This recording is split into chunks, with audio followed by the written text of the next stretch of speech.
Hi, I'm going to be doing a review on the Lost El Patron, which is a high performance shortboard designed specifically for bigger guys like myself. The reason I'm doing these reviews is I really struggle as a bigger guy to find much information on high performance shortboards when I'm trying to research what sort of boards I want. So I'm going to give a bit of information on it now. So I'll give you a bit of background first. The reason I got this board, so I'd been struggling for at least a good couple of years now, maybe more, to find a high performance shortboard. So I've been to really good local shapers, I've been to a couple. One did a kind of high performance shape. It was a bit of a compromise, and it was more like one of his hybrid type models. So that was say that he could pack in the volume. So I rode that for a while, but the rails were just too boxy and it wasn't what I wanted basically. It wasn't really high performance. I've been to another really good local shaper. I've had quite a lot of boards shaped by, so I wanted a high performance shape, obviously to fit my size, and he started trying to steer me down an even more hybrid type of shape. So that kind of put me off of that. So while all this is going on, I'm riding I'm attempting to get some high performance shapes. So I'm thinking I'm also going to need something that goes in smaller waves. Obviously a high performance shortboard, you're not really going to get going in, stomach, chest-ish high, depending on how clean it is, waves. So then I got a Lost puddle jumper. I was blown away by it when I got it. I've just done another review on that. So I was really impressed by that, and I was converted to Lost quite instantly. And then just as that was happening, Matt Biolos brought out this shape, which is the El Patron. So this is specifically designed as a high performance shortboard for bigger guys that don't want to compromise with a hybrid shape.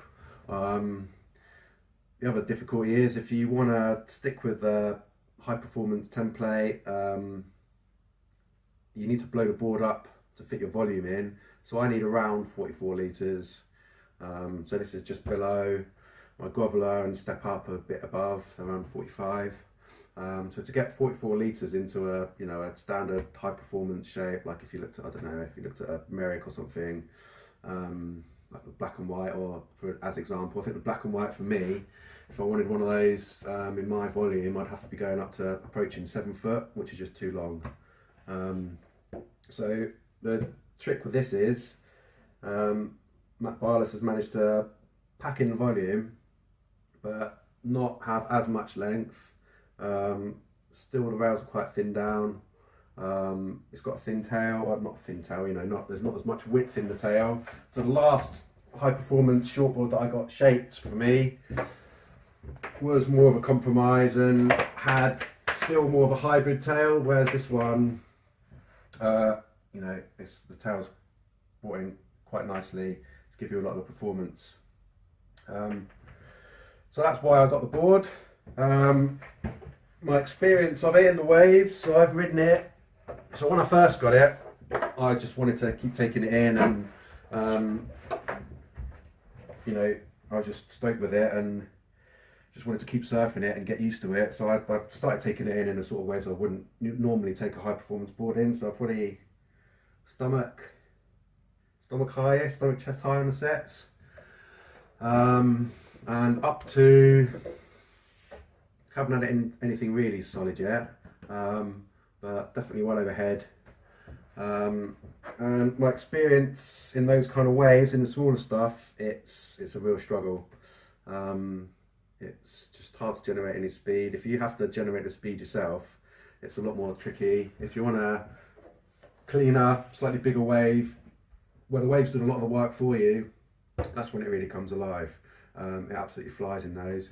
And from my experience of, always generally having to compromise with hybrids, actually being on a high performance board, it was a revelation. And just the turns I was doing, they just felt a lot sharper, and I felt like it just wanted to go for the lip and it wanted to go vertical, whereas on other hybrid type of shapes you really have to push it to get those more progressive turns in there.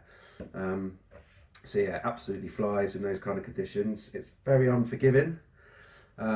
So there's, it's got the sweet spot, which is relatively small.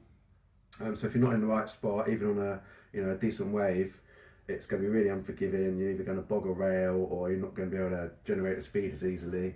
But that's what you'd expect, I think, from a high performance shape. For me anyway, it's something that you want to push your surf in. You have to be surfing it properly to get the right performance out of it. So yeah, fantastic board for that. So I'm overall really pleased with it. Fin wise, so for me, I ride my smaller wave boards as a quad because I want to generate the speed. In another review I've just done, I talked about the puddle jumper, and I use that as a quad to generate speed, but it has the wing in the back, so it kind of loosens the tail a bit. For a high performance shortboard, I want the control you get from thruster setup. I don't think you need to generate the speed because you're generally riding this in waves that are doing the work for you for that.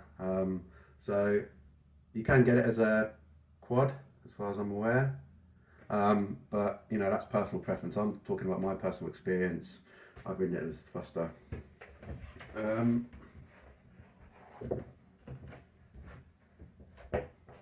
That's it. Lost El Patron, awesome board.